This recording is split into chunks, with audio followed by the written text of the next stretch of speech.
कि आखिर क्या वजह है कि पाकिस्तान अमेरिका में अपनी वो पॉलिसीज नहीं दिखा पाता, और वहां पर जो पाकिस्तान की लॉबी है वो अपने आप को भारत से उस तरीके से आगे नहीं ला पाती। और हमेशा ये बात की जाती है कि पाकिस्तान कुछ कर ही नहीं पाया, पाकिस्तान की लॉबी नाकाम हो गई, पाकिस्तान के जो वहां पे लोग हैं वो पीछे रह गए और इंडिया जो है वो आगे चला गया। तो क्या वजह है कि इंडिया की लॉबी इतनी कामयाब और पाकिस्तान की नाकाम? और इस पे बात करने के लिए जनाब साजिद दार साहब, जो कि सीजन पॉलिटिशियन है अमेरिका के और मुस्लिम चेयर फॉर अमेरिका, उनसे बेहतर बात कौन कर सकता है। साजिद दार साहब, बहुत शुक्रिया मेरा प्रोग्राम ज्वाइन करने के लिए। My pleasure Alia, thank you so much. Sajid साहब, जो मैंने बात की सर, आज हमारे प्रोग्राम का मैं टॉपिक ही ये रखना चाहती हूँ, हम थोड़ी थोड़ी तो बात कर लेते हैं इसके ऊपर, हमने कभी इतनी तफसील से बात नहीं सर। क्या वजह है, आप वहां पर मौजूद हैं, हमेशा से ही होता आया है, कोई भी दौर हो, तमाम अदवार में कि जी इंडिया की लॉबी बाजी ले गई, वो लॉबिंग उनकी बहुत जबरदस्त है। क्या हमारी एजुकेशन ट्रेनिंग, क्या वजूहात हैं जिसकी बिना पर पाकिस्तान उस तरीके से लॉबिंग नहीं कर पाता? आलिया, इसका मैं सबसे पहले थोड़ा सा हिस्टोरिकल बैकग्राउंड बताना चाहूंगा कि अमेरिका में इमिग्रेशन और बिलखसूस पाकिस्तान और इंडिया की माइग्रेशन, यहाँ पे इंडियंस जो थे, खासकर सिखों को, हिंदुओं का यहाँ पे आना जो था वो तो 1800 सेंचुरी, बल्कि आपको याद दिलाना चाहूंगा कि 1857 की जो तरीके आजादी थी उसमें भी आप देखें तो कैनेडियन सिख इन्वॉल्व थे, बहुत ज्यादा थे, बड़े पुराने, और उस दौर से यहाँ आ रहे थे। लेकिन हमारे पाकिस्तानियों की ज्यादा माइग्रेशन हुई जब वियतनाम वॉर में डॉक्टर्स काफी अमेरिकन जो थे उनकी जानें जाया होगी, शॉर्टेज होगी डॉक्टर्स की। तो इन्होंने, अमेरिकन इमिग्रेशन ने एक प्रोग्राम इंट्रोड्यूस कराया जिसके जरिए बहुत ज्यादा डॉक्टर आए। उसमें पाकिस्तानी डॉक्टर भी आए, इंडियन डॉक्टर भी आए।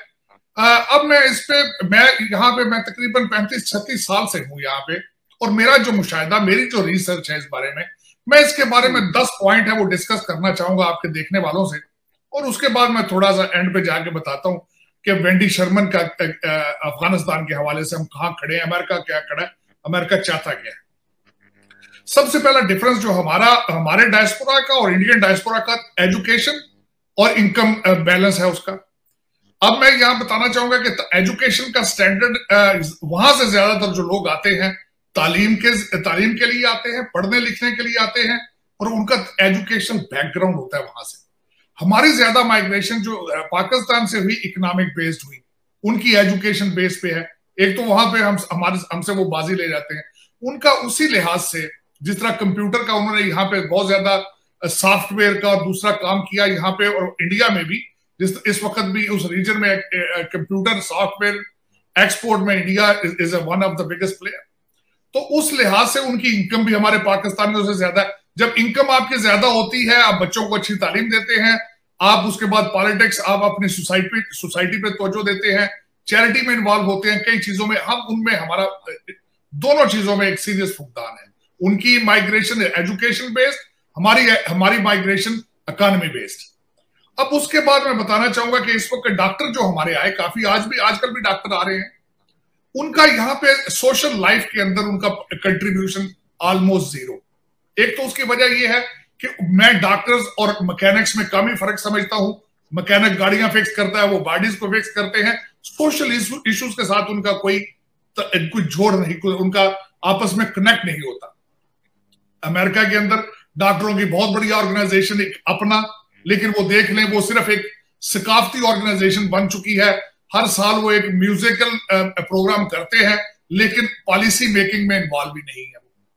वो इकट्ठे होते हैं और ये देखते हैं कि बच्चों को अपने बच्चों को कैरिबियन से डॉक्टरी किस तरह करानी है, या बच्चों के रिश्ते कराने हैं, लेकिन और उसके अंदर अपने इंतशार बन चुके हैं, ग्रुपिंग हो चुकी है, जीरो पॉलिसी इन्फ्लुएंस है इस वक्त डॉक्टर्स का।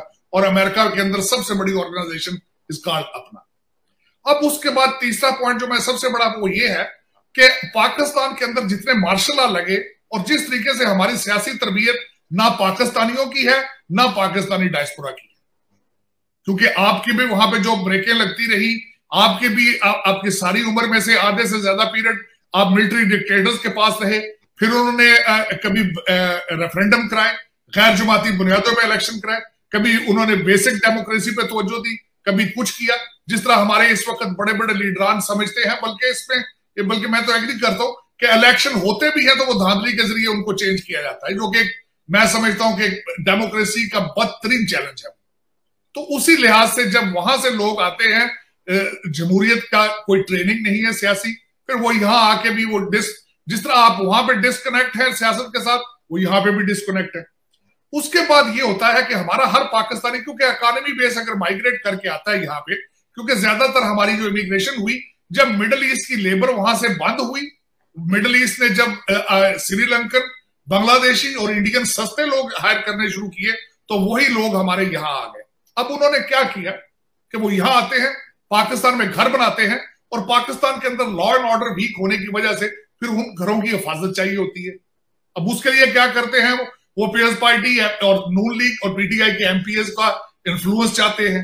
अब फिर इसी बुनियाद पे आप ये देखें कि New York, Washington DC, Chicago, Houston, हर शहर के अंदर 3-3 पार्टियां पीटीआई के ग्रुप बन चुके हैं, 4-4 ग्रुप नून लीग के हैं, इसी तरह पाकिस्तान पीपल्स पार्टी। और उसके ऊपर सितम जरीफी ये है कि खान साहब को पता था कि ओवरसीज पाकिस्तानीज में ज्यादातर लोग they are leaning towards PTI, अब वो उन्हें वोटिंग राइट्स दे रहे हैं, जिसके मैं हक में नहीं हूं, बिल्कुल भी नहीं हक में, क्योंकि ये इनको बजाय लोकल पॉलिटिक्स में इंटरेस्ट लेने के, अब यहां बैठ के भी फिर वो वहां पे एमएनएस बनने की कोशिश करेंगे वहां, हालांकि वो पहले ही मौजूद है।